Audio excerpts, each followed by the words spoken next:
Bonjour, je vais vous montrer comment on fait pour retirer un MOSFET, un TO220SM, donc qui est monté en surface comme celui-là ici. Je montrerai lui, mais lui c'est parce que je l'ai retiré. Dans le fond, on a des MOSFET qui sont court-circuit et je vais vous montrer un peu quoi faire à ce moment-là pour éviter qu'on s'en aille beaucoup ailleurs et puis qu'on fasse des tests dans le vide. Regardez ici. J'ai coupé la patte de ce côté-là ici et de ce côté-là. Parce que lui, là, vraiment, visiblement, ici, là, ça affiche absolument rien. Ici non plus. Donc, je suis sûr que ma ligne est coupée. Ici, je le vérifie entre là et là. Et entre là et là ici. Donc, j'ai un court-circuit flagrant. D'accord? L'idée, c'est de le retirer sans briser ce qu'imprimé. Je vais vous montrer comment faire sans le faire à l'air chaud. OK? Donc, ce qu'on fait, c'est qu'on va aller juste gratter ici le tab. OK? Pour être sûr que la soudure elle colle dessus. Ensuite de ça, on va allumer notre fer à souder. Ça va aller beaucoup mieux si on l'allume. On va prendre une température, on va mettre au maximum.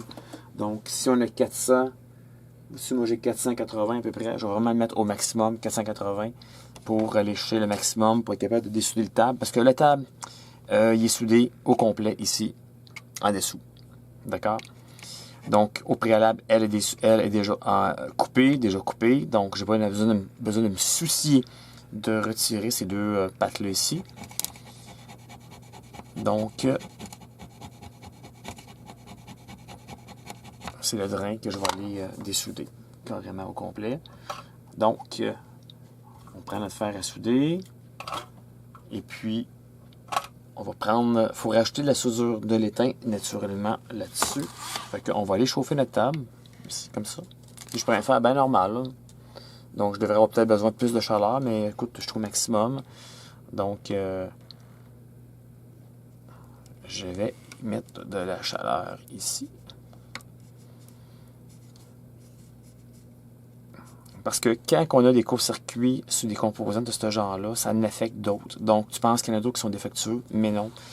Dans le cas présent, j'en ai 1, 2, 3, 4 à changer ici. Et ça va être parfait après, là. Donc, il faut que l'étain colle naturellement.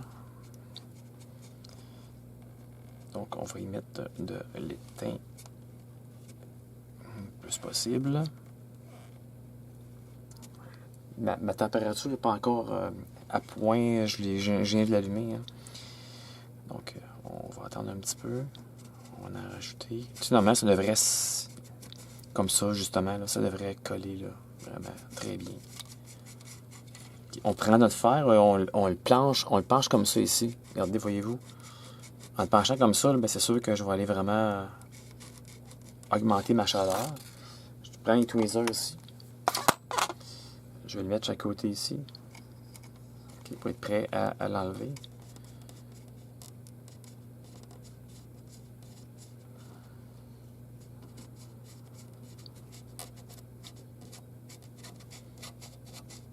Il faut quand même le chauffer quand même passablement. Là.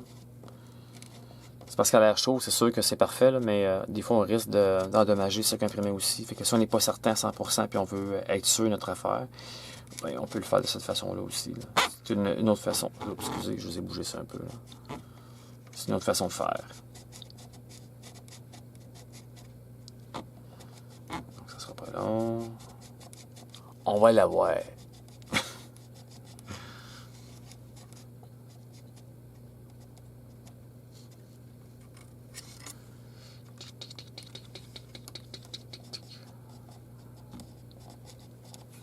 Ah, ça sent bien.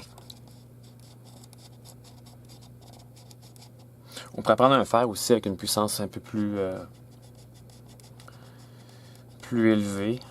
Donc, ça irait plus rapidement. Là. Normalement, ça serait supposé devenir...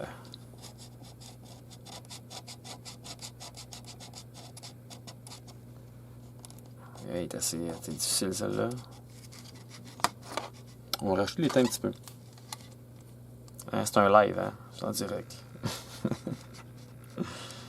à rajouter de l'étain. Sinon, petit Claude va changer de fer. OK. Bon, parfait. C'est beau, c'est fait. C'est retiré. Merveilleux. Excellent. Donc, voyez-vous ici, là, j'ai encore ma soudure qui est très chaude. Je vais en enlever un peu, par exemple. J'en ai un petit peu trop, là. On va en enlever, là. Quand même, hein. Quand même. Il y a des limites. Donc, on peut retirer un peu d'étain ici. Comme ça, ici. On peut en retirer. On va ressouder l'autre en direct. Je fais une démonstration complète. Donc, on va enlever ici. Il faut enlever aussi les deux électrodes qui sont restées. Hein. Faut pas oublier ça, là. Bon, parfait. Attends, je vais en laisser quand même pas pire. On va enlever ici cette électrode-là. Cette électrode-là. Donc, ça, c'est retiré. Parfait. Je prends mon autre pièce qui est flambant neuve. Ici. Okay. Donc, je vais réchauffer.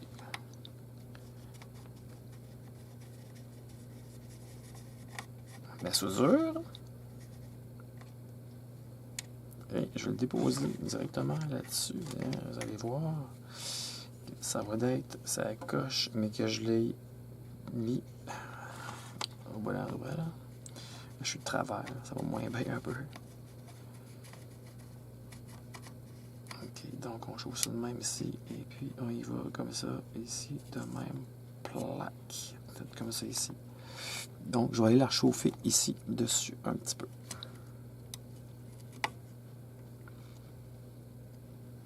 Je vais en enlever plus un petit peu. Un petit peu trop encore. On va l'enlever et on va en mettre au-dessus, vous allez voir. Ce sera pas là.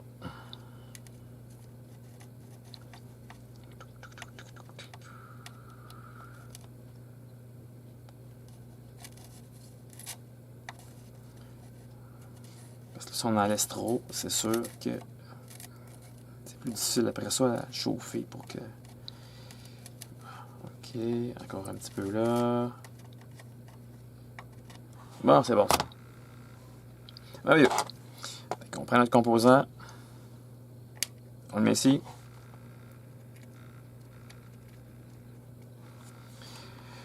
Même je vous dirais, on va aller déjà souder nos pattes ici. Juste pour qu'ils tiennent en place.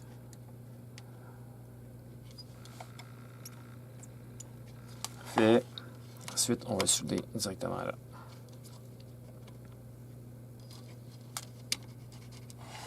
C'est sûr que pour que ça colle, il ne faut pas oublier de gratter. Ça va toujours mieux si on gratte un peu là. Bon, même chose. On met de la soudure ici. Et la soudure, elle va vraiment descendre jusqu'à l'autre côté. C'est sûr qu'en faisant ça, c'est sûr qu'on va chauffer un petit peu moins qu'à l'air chaud. Là. Regarde, je pourrais même le souder juste comme ça ici sur le bout. Là, ça va être parfait de même. Là. Mes soudures, présentement, là, je vous dis qu'elle s'en va directement en dessous, sur le table. Alors, il va directement en dessous ici. OK? Et je vais chauffer ici.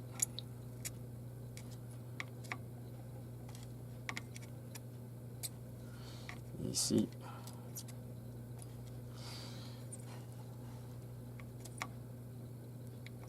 Voilà. Donc voilà, il en reste juste 3 autres à faire ici, puis le tour est joué. Donc je voulais faire une démonstration totale, comment on enlève un composant TO220SM de cette façon-là.